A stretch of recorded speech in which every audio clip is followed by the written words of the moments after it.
एका व्यक्तीला विकृत इतिहास सांगणाऱ्या व्यक्तीला अटक झालेली आहे आणि त्याबद्दल समाधान आहे। पण इथून पुढे जाऊन जोपर्यंत कायदेशीररित्या अशा व्यक्तीला शिक्षा होत नाही तोपर्यंत हा लढा चालूच राहील। जे काही त्याला वाचवणारी जी यंत्रणा होती महिनाभर, त्यांनी त्याला सल्ला दिला असावा की आता तुझ्याकडे काही पर्याय नाही आहे, म्हणून त्यांनी अटक करून घेतली असेल। जे काही मंडळी त्यांना सपोर्ट करत होती अशा मंडळींचा तो शोध आता घेतला पाहिजे। तो कुठं राहिला महिनाभर, त्याच्या संपर्कात कोण होतं, त्याला का सपोर्ट करत होती, त्यानं काय काय हालचाली केल्या, या सगळ्या गोष्टी या जनतेसमोर आल्या पाहिजेत। पहिली प्रतिक्रिया म्हणजे खरं तर अशा चिल्लर माणसानं 1 महिना आमच्या कोल्हापूरची भाषेत बोलायचं झालं तर तंगवातंगवी केली, ही खूप मोठी गोष्ट आहे।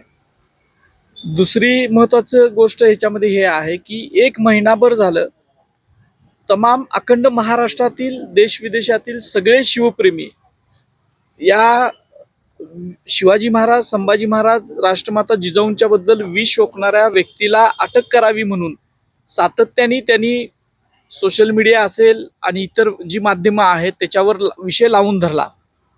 त्या सगळ्या शिवप्रेमींचं पहिल्यांदा मी आभार मानतो की त्यांनी खूप चांगल्या पद्धतीनं पाठिंबा दिला या सगळ्या ह्याला, आणि त्यामुळं शासकीय यंत्रणेवर दबाव आला आणि पोलीस यंत्रणेनं सुद्धा चांगलं काम केलं।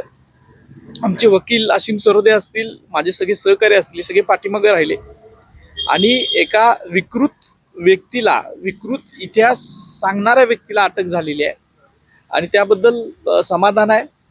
पण इथून पुढे जाऊन जोपर्यंत कायदेशीररित्या अशा व्यक्तीला शिक्षा होत नाही तोपर्यंत हा लढा चालूच राहील।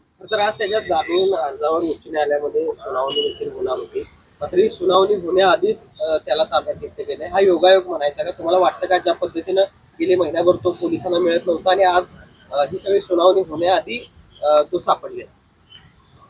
आमच्या वकिलांनी, सरकारी वकिलांनी, पोलिसांच्या त्यांनी खूप चांगल्या पद्धतीनं बाजू मांडलेली होती आणि म्हणून कोल्हापूर न्यायालयातला त्याचा जामीन नाकारला गेलेला होता आणि उच्च न्यायालयात सुद्धा तशीच परिस्थिती होती की जामीन नाकारलं जाणं हे तशा पद्धतीनं होणार होतं असं दिसत होतं आणि त्यामुळंच कदाचित त्याच्या जे काही त्याला वाचवणारी जी यंत्रणा होती महिनाभर, त्यांनी त्याला सल्ला दिला असावा की आता तुझ्याकडे काही पर्याय नाही आहे, म्हणून त्यांनी अटक करून घेतली असेल। कायदेशीर कारवाईपर्यंत अटक आता झाली असतील, कायदेशीर कारवाई होणं गरजेचं आहे असं तुम्ही म्हणणार।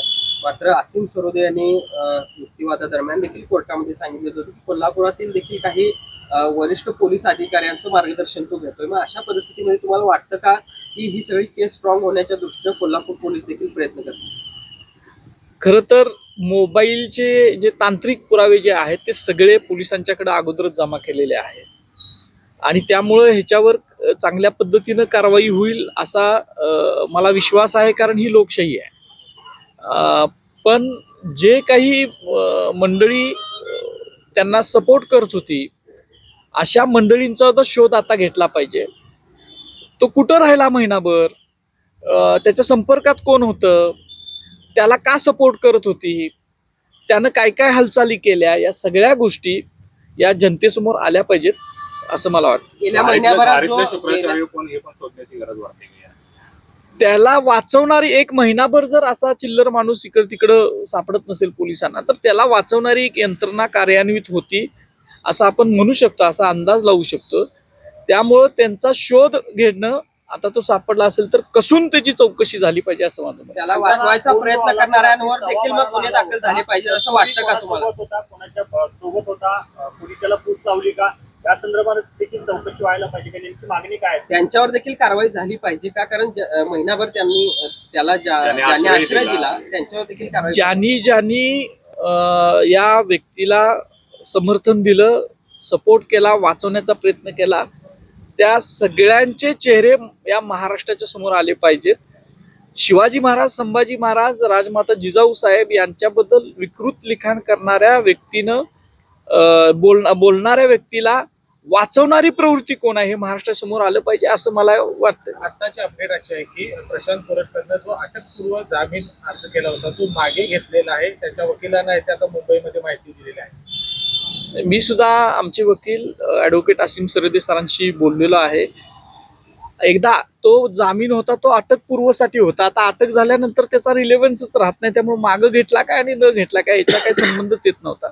आता त्याला कांगावा करू शकतो. हा. अटकपूर्व जामिनासाठी अर्ज केलेला होता. अटक झालेली आहे. तांत्रिकदृष्ट्या आता त्या अर्जाचा काहीच रिलेव्हन्स राहिलेला नाही असं आमच्या वकील साहेबांनी आम्हाला सांगितलेलं माझा होतं. प्रश्न त्यासाठीच होता की एका बाजूला आज त्याच्यावर सुनावणी होणार होती, महिनाभर तो सापडत नव्हता. मात्र सुनावणी होण्याआधी 1 तासभर आधी तो पोलिसांना सापडतो. हा योगायोग मग म्हणजे कसं बघता या सगळ्या? या सगळ्याचाच तपास केला पाहिजे असं माझं मत आहे. आणि हा योगायोग आहे का मुद्दाम म्हणून केला हा सगळ्याचा तपास करायला पाहिजे. आता मी इथं बसून तर ते सगळं सांगू शकत नाही की नेमकं काय झालंय. पण घटना अशा घडतात की योगायोग वाटावा असं वाटतंय.